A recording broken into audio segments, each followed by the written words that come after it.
Assalamualaikum warahmatullahi wabarakatuh. Semoga Allah senantiasa merahmati kita semua. Berikut akan dibacakan artikel yang berjudul Karomah Mbah Kiai Dalhar, Watu Congol, suaranya terdengar sampai 300 meter, yang ditulis oleh Muhammad Wafa Al-Hasani yang dimuat di beritasantri.net, serta dipadu dari artikel lainnya. Berikut ini adalah ringkasan manakib beliau yang penulis peroleh dari keterangan keluarga.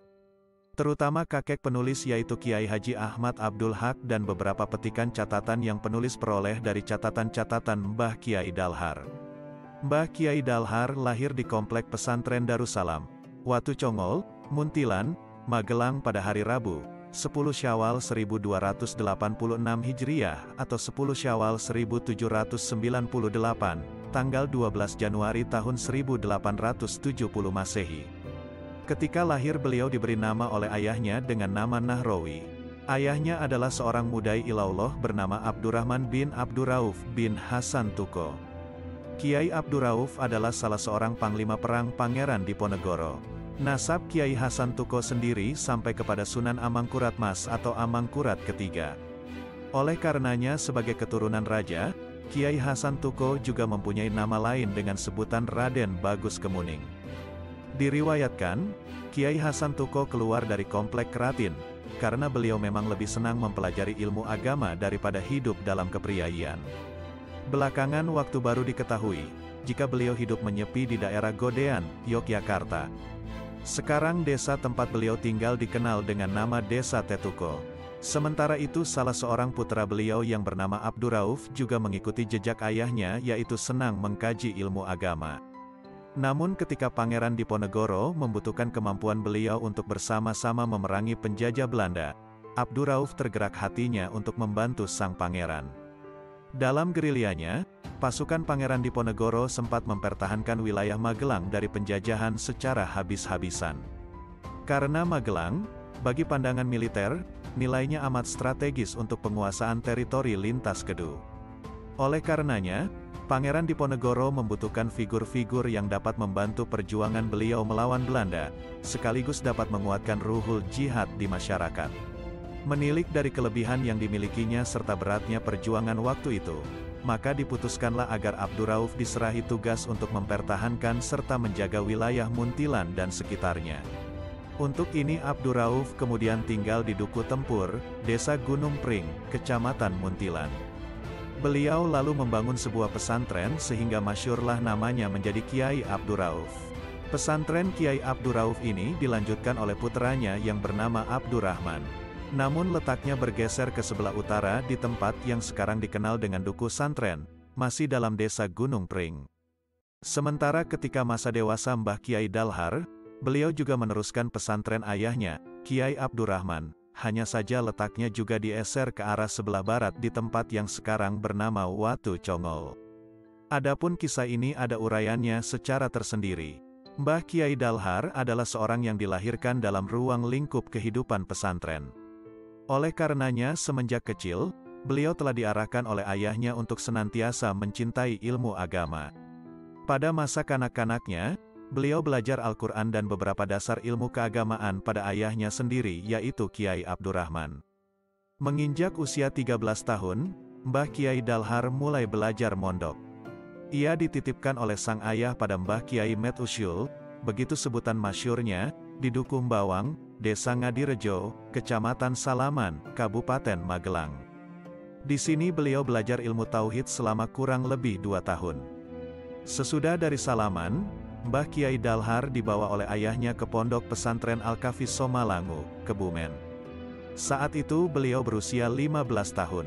Oleh ayahnya, Mbah Kiai Dalhar diserahkan pendidikannya pada Syekh As-Said Ibrahim bin Muhammad Al-Jilani Al-Hasani atau yang ma'ruf dengan lakopnya Syekh Abdul Kahfi Ats-Sani. 8 tahun Mbah Kiai Dalhar belajar di pesantren ini. Dan selama di pesantren, beliau berkhidmah di dalam pengasuh. Itu terjadi karena atas dasar permintaan ayah beliau sendiri pada Syekh As-Said Ibrahim bin Muhammad Al-Jilani Al-Hasani.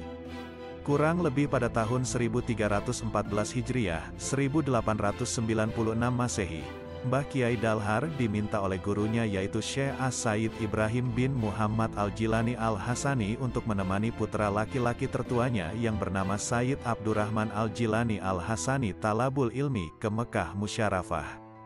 Dalam kejadian bersejarah ini ada kisah menarik yang perlu disuri tauladani atas ketaatan dan ketaziman Mbah Kiai Dalhar pada gurunya. Syekh As-Said Ibrahim bin Muhammad Al-Jilani Al-Hasani punya keinginan menyerahkan pendidikan putranya yang bernama Sayyid Abdurrahman Al-Jilani Al-Hasani kepada sahib beliau yang berada di Mekah dan menjadi mufti Syafi'iyah waktu itu, bernama Syekh As-Said Muhammad Babasyol Al-Hasani, ayah Syekh As-Said Muhammad Said Babasyol Al-Hasani. Sayyid Abdurrahman Al-Hasani bersama Mbah Kiai Dalhar berangkat ke Mekah dengan menggunakan kapal laut melalui pelabuhan Tanjung Mas, Semarang.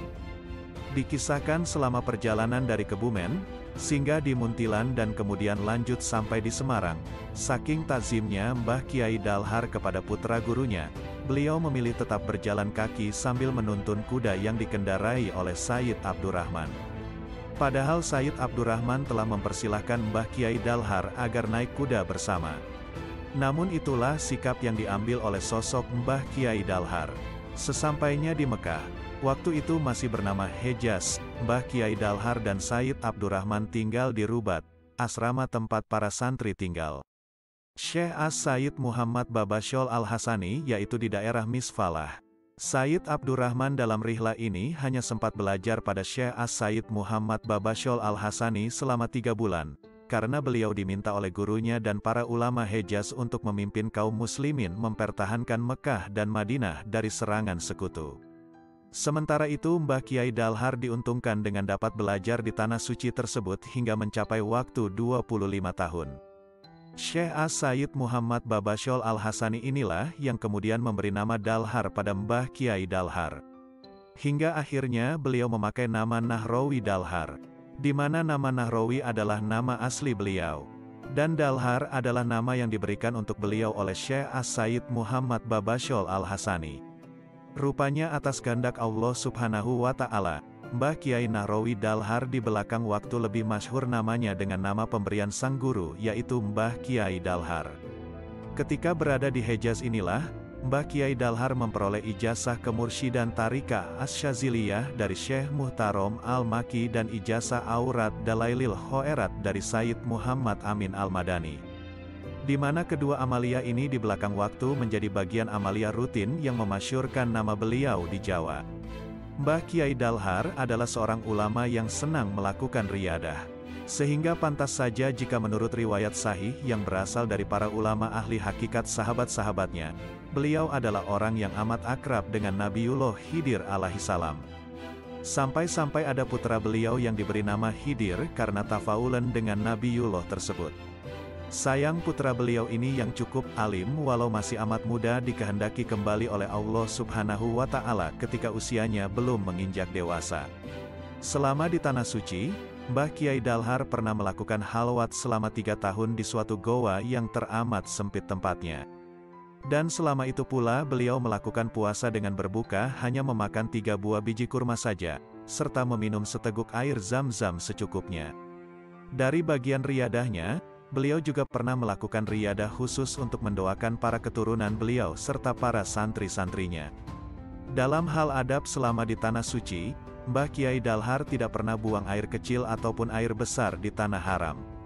Ketika merasa perlu untuk kadil hajat, beliau lari keluar Tanah Haram. Selain mengamalkan zikiriyah ala tarikatis Syadziliyah, Mbah Kiai Dalhar juga senang melakukan zikir sir. Ketika sudah takharuk dengan zikir sirnya ini, Mbah Kiai Dalhar dapat mencapai 3 hari 3 malam tak dapat diganggu oleh siapapun. Dalam hal Tarikah Asy-Syadziliyah ini, menurut kakek penulis Kiai Haji Ahmad Abdul Haq, beliau Mbah Kiai Dalhar menurunkan ijazah kemursyidan hanya kepada 3 orang. Yaitu, Kiai Iskandar, Salatiga, Kiai Haji Dimyati, Banten, dan kakek penulis sendiri yaitu Kiai Haji Ahmad Abdul Haq. Sahrolayal, meninggalkan tidur malam, adalah juga bagian dari riyadah Mbah Kiai Dalhar. Sampai dengan sekarang, meninggalkan tidur malam ini menjadi bagian adat kebiasaan yang berlaku bagi para putra-putera di Watu Congol. Sebagai seorang waliullah, Mbah Kiai Dalhar mempunyai banyak karamah. Di antara karamah yang dimiliki oleh beliau ialah, suaranya apabila memberikan pengajian dapat didengar sampai jarak sekitar 300 meter walau tidak menggunakan pengeras suara. Mengetahui makam-makam waliullah yang sempat dilupakan oleh para ahli, santri atau masyarakat sekitar di mana beliau-beliau tersebut pernah bertempat tinggal. Karya Mbah Kiai Dalhar yang sementara ini dikenal dan telah beredar secara umum adalah Kitab Tanwirul Ma'ani. Sebuah karya tulis berbahasa Arab tentang manaqib Syekh As-Said Abil Hasan, Ali bin Abdillah bin Abdil Jabbar Asy-Syadzili Al-Hasani, Imam Tariqah Asy-Syadziliyah. Selain daripada itu, sementara ini masih dalam penelitian. Karena sebuah karya tulis tentang saraf yang sempat diduga sebagai karya beliau setelah ditasih kepada Kiai Haji Ahmad Abdul Haq ternyata yang benar adalah kitab saraf susunan Syekh As-Said Mahfuz bin Abdurrahman Somalangu. Karena beliau pernah mengajar di Watu Congol, setelah menyusun kitab tersebut di Tremas, di mana pada saat tersebut belum muncul tasrifan ala Jombang. Banyak sekali tokoh-tokoh ulama terkenal negara ini yang sempat berguru kepada beliau semenjak sekitar tahun 1920 sampai 1959, di antaranya adalah Kiai Haji Mahrus, Lirboyo, Kiai Haji Dimyati Banten, Kiai Haji Marzuki Giriloyo, dan lain-lain. Sesudah mengalami sakit selama kurang lebih 3 tahun, Mbah Kiai Dalhar wafat pada hari Rabu Pon, 29 Ramadan 1890 Jimakir, 1378 Hijriah, atau bertepatan dengan tanggal 8 April tahun 1959 Masehi. Ada yang meriwayatkan jika beliau wafat pada 23 Ramadan 1959. Akan tetapi 23 Ramadan 1959 bukanlah hari Rabu, namun jatuh hari Kamis Pahing. Menurut kakek penulis yaitu Kiai Haji Ahmad Abdul Haq, putra laki-laki Mbah Kiai Dalhar, yang benar Mbah Kiai Dalhar itu wafat pada hari Rabu Pon. Berikut akan dibacakan beberapa karomah Mbah Kiai Dalhar.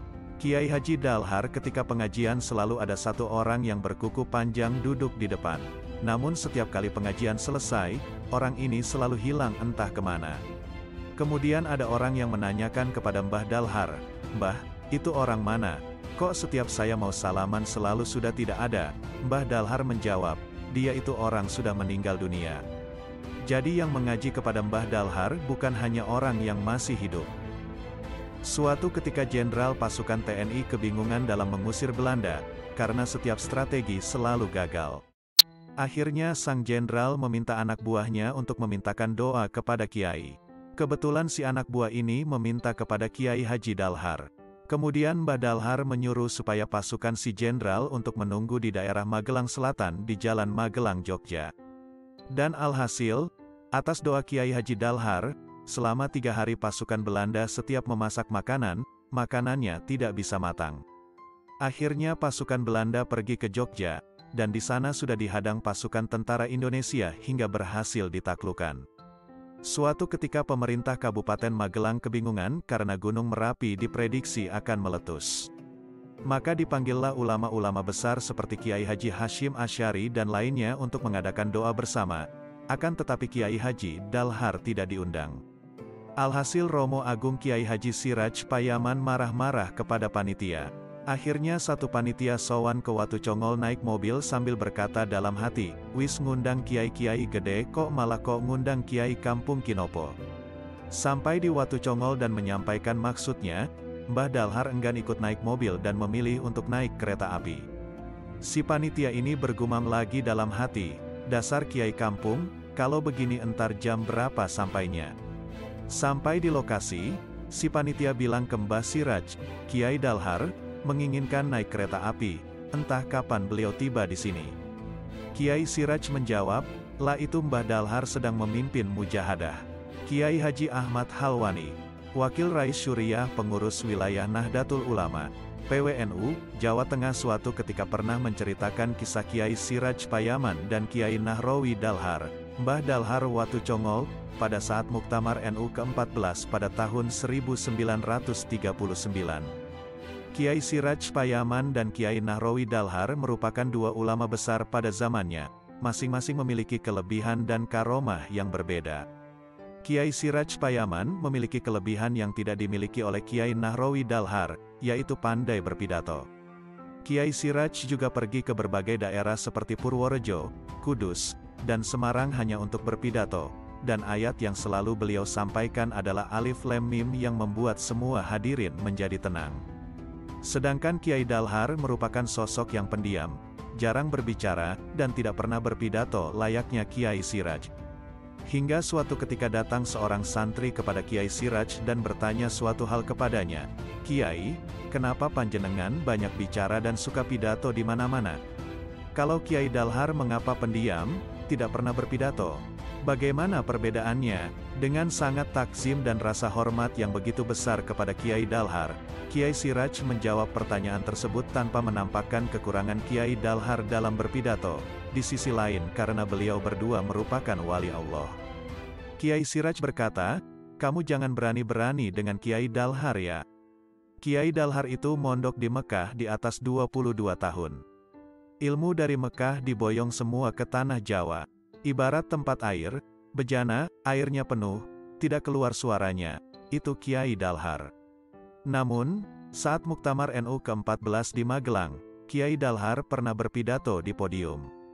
Saat itu Mbah Wahab Hasbullah, Mbah Bisri Syansuri, dan para ulama lainnya mendaulat Kiai Dalhar untuk berpidato di depan muktamirin. Pada saat berpidato inilah Kiai Dalhar menunjukkan karomahnya dengan pidato singkat yang beliau sampaikan. Assalamualaikum warahmatullahi wabarakatuh. Sapa wilujeng sedaya, pada selamat semua. Panjenengan lak NU toh? Anda semua NU kan? Wassalamualaikum warahmatullahi wabarakatuh. Ternyata dari sepenggal kalimat yang beliau sampaikan, menjadi sebuah motivasi yang sangat besar. Masyarakat di sekitar Magelang, Purworejo, Boyolali, Temanggung, Wonosobo berduyun-duyun masuk NU sehingga membuat NU semakin meluas dan semakin besar. Selanjutnya, akan dibacakan kisah Gusmik bertemu Kiai Haji Dalhar, Watu Congol. Setelah menunjukkan kemampuannya kepada kedua orang tuanya, beberapa bulan kemudian Gusmik melanjutkan studinya di Lirboyo. Di tengah-tengah pendidikannya di Lirboyo, Gusmik justru pergi ke Watu Congol Magelang, ke pondok pesantren yang diasuh Kiai Haji Dalhar yang terkenal sebagai seorang wali di Jawa Tengah. Kiai Haji Dalhar adalah seorang di antara 3 wali yang termasyhur di Jawa Tengah.